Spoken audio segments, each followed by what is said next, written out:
What do I want to say? What was your first August Wilson play? My first August Wilson play was King Hatlie II, and I did it at South Camden Theater. Connie Norwood directed it. Damian Wallace was in it. Eric, what's his last name? I call him E. Oh gosh, I can't think of his last name. But you're gonna see him later on. Eric. Oh, Carter? Yeah, Eric Carter, duh. Eric Carter, Rod Dion, and Merle Brown were in it. And I played Tanya. I'm Carlo Campbell, a member of the August Wilson Consortium and Theater of the Acts. Walter DeShields, also a member of the August Wilson Consortium, Theater in the Acts, among other things. Actually, my first and only August Wilson play, actually, it was King Hatlie II. I did it last year at South Camden Theater Company, directed by Connie Norwood.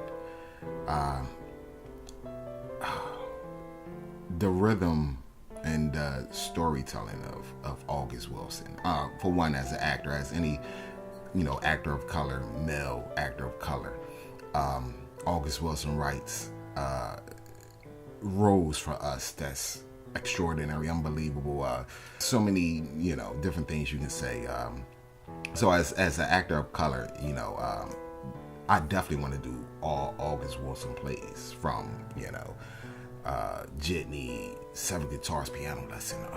Would love to play that.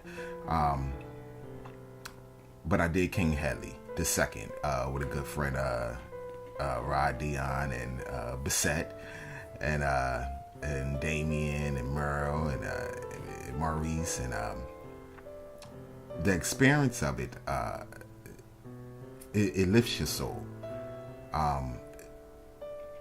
That particular piece is a story that happens in our neighborhoods every day.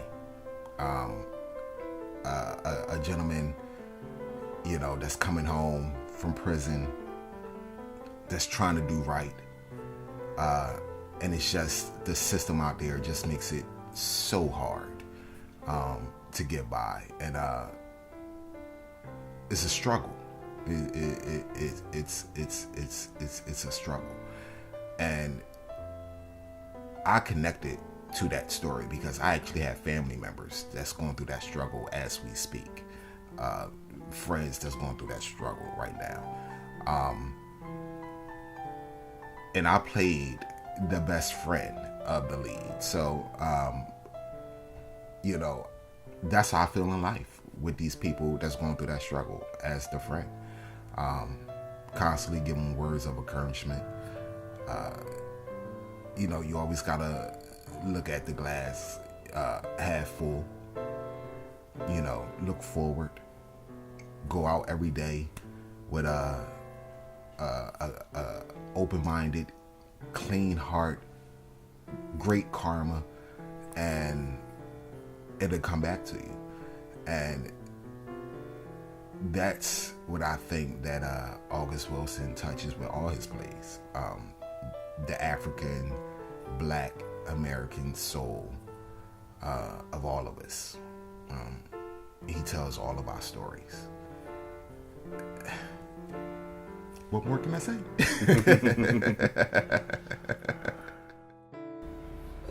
August Wilson's words are so rich that some people equate it to Shakespeare, actually. Equate his work to Shakespeare, just because of the way it reads. But I don't know. I think August Wilson got his own thing going on. In the 22nd century, right? 23rd century, the way that many people look at Shakespeare now, and have over the last few centuries, they'll look at Wilson because... Well, at the very least, that black people can look at him like that. Because I think that white people often look at Shakespeare to reaffirm their place in white supremacy. And other people look to it to reaffirm their place as custodians of a craft, acting. He wrote for actors. Right. But at the same time, while Shakespeare is writing, he was upholding the crown. Right. He's writing for the crown. They were breaking him off bread. But he was still writing his truth. Oh yeah, You know he what was, I'm it was saying? sprinkled in there, Yeah. exactly. Whereas the I think Wilson certainly is writing his truth. You know yeah, what I'm yeah. saying? I think he was writing. I think his writing is truth, and I don't think his writing, his truth had to do with upholding the crown.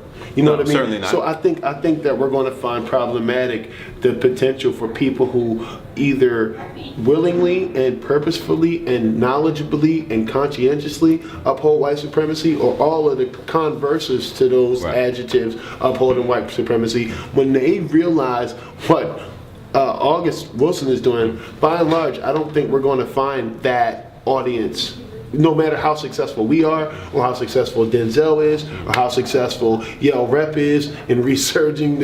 I don't think anyone's ever going to, because he's always going to make that spidey sense in them go off. And I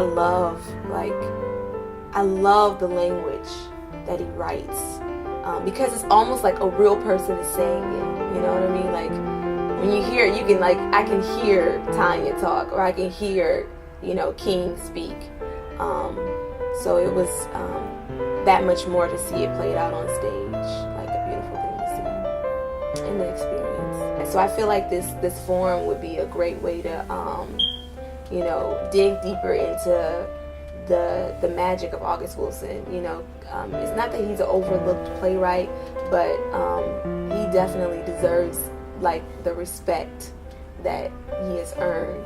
Nobody's work who's written in the black voice or the black experience it's never reached the majesty of the heights that August Wilson's has. In terms of what he has created for, presenting something that has an authentic life. August's work is that even in the plays in the early cycle, you can hear how black people talk. Mm-hmm. I can even connect with how he wrote the language, because Pittsburgh is not it's not very far from Ohio, and Ohio's not very far from Michigan, so there's a bit of dialect that I could understand in that language, and he writes that way, which is amazing to hear it on paper, and then when you're reading it out, you're like, this is so beautiful, this is how I would say it. He wrote how people would normally say something from Pittsburgh, which is just, it makes my heart warm. It makes my heart warm. Oh yeah. You know what I'm saying? Wilson is a wordsmith, but the vernacular is so natural to even now. So if you take, one of the early in the cycle shows, and you listen here in the 21st century, let's say Joe Turner, for example. Yeah. You can still hear that conversation today. So I especially love doing King Henley just because of the language was just so beautiful. It was like magic. It was like butter, He found that timeless way to tell stories, right, and represent black folks, especially in Pittsburgh, but black folks in America, extremely accurately, in ways that playwrights, white playwrights, and even some black playwrights haven't been able to capture. I think we could all connect with the language, definitely. I decided to start the consortium. Actually, I thought about it 5 years ago, and I was doing a lot of organizing, community organizing, so it kind of was put on the back burner. So I decided August of 2016, I said this was the prime time to start it, because I kept putting it off, and I said, I need to do this because it's been on my heart and I've been wanting to do it for a long time. So I reached out to folks in the Black theater community here in Philadelphia, and I asked them, hey guys, what do you think about starting a consortium, August Wilson Consortium? We will come together and kind of build together about educating the community about August Wilson, letting folks know who he is, his contribution to American theater and also American literature.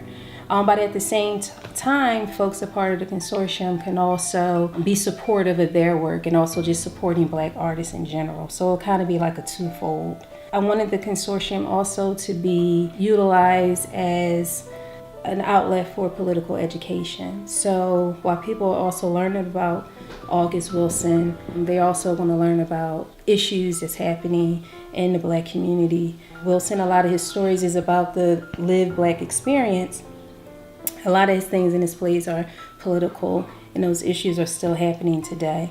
So bringing those issues to the forefront, but also letting the Black community know that theater isn't just for the so-called elite, or theater isn't just what you would call bourgeois art, but theater is a space that can be used for entertainment, but also it could be used in a radical form as well.